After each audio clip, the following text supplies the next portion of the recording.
Assalamualaikum warahmatullahi wabarakatuh. Perkenalkan, nama saya Delvia Fitri Suarman dengan NIM 19032061. Di sini saya akan menjelaskan secara singkat bagaimana respon imunitas spesifik terhadap mikroorganisme. Video ini dibuat untuk ujian tengah semester mata kuliah imunologi yang diampu oleh Ibu Elsa Yuniarti. Sistem imunitas merupakan sistem pertahanan yang berperan dalam mengenal, menghancurkan, serta menetralkan benda-benda asing atau sel abnormal yang berpotensi merugikan bagi tubuh. Respon imun spesifik mencangkup imunitas yang diperantarai antibodi limfosit B dan imunitas yang diperantarai sel T atau limfosit T. Sel B berasal dari limfosit yang matang dan berdiferensiasi di sumsum tulang, sedangkan sel T berasal dari sumsum tulang tetapi matang di timus. Di sini saya akan menjelaskan secara singkat bagaimana respon imun spesifik mikroorganisme. Pada gambar, yaitu mikroorganismenya adalah virus. Virus memasuki tubuh dan dicerna oleh makrofag. Virus dipecah dan fragmennya yang disebut epitop muncul di permukaan makrofag bersama dengan protein kompleks histokompatibilitas utama (MHC kelas 2). Kompleks protein MHC kelas 2 antigen berinteraksi dengan reseptor spesifik antigen pada permukaan limfosit T helper. Aktivitas dan proliferase klonal sel T helper spesifik antigen ini terjadi sebagai akibat dari produksi interleukin. Yang penting adalah interleukin 2 yang merupakan faktor pertumbuhan sel T dan interferon gamma yang mengaktifkan makrofag.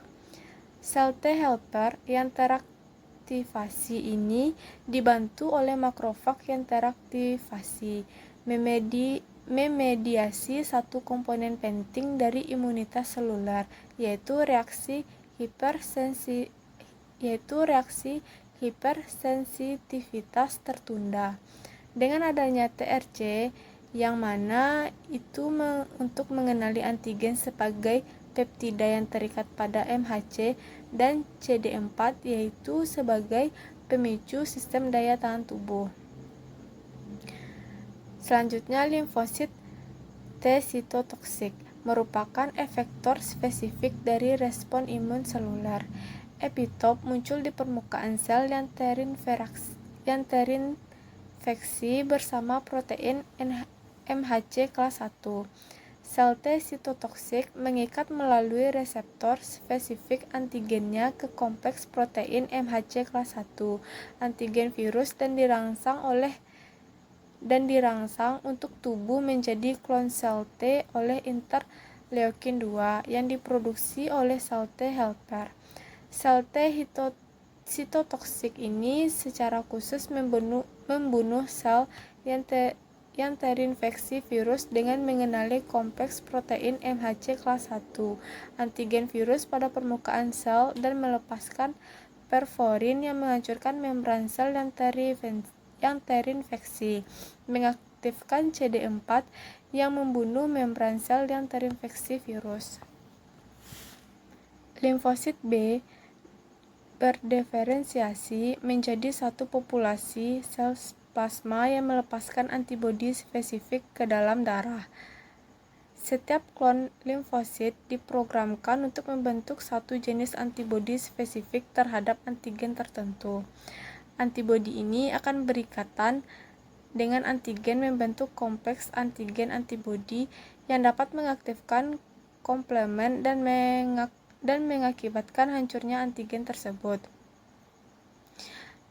Agar limfosit B ini dapat berdiferensiasi dan membentuk antibodi, ia memerlukan bantuan dari limfosit sel T helper atau limfosit sel T penolong, yang mana atas sinyal-sinyal tertentu baik melalui MHC maupun sinyal yang dilepas oleh makrofag merancang produksi antibodi sehingga membentuk kompleks imunitas atau kompleks antigen antibodi. Mungkin sekian penjelasan dari saya. Mohon maaf apabila ada kekurangan. Assalamualaikum warahmatullahi wabarakatuh.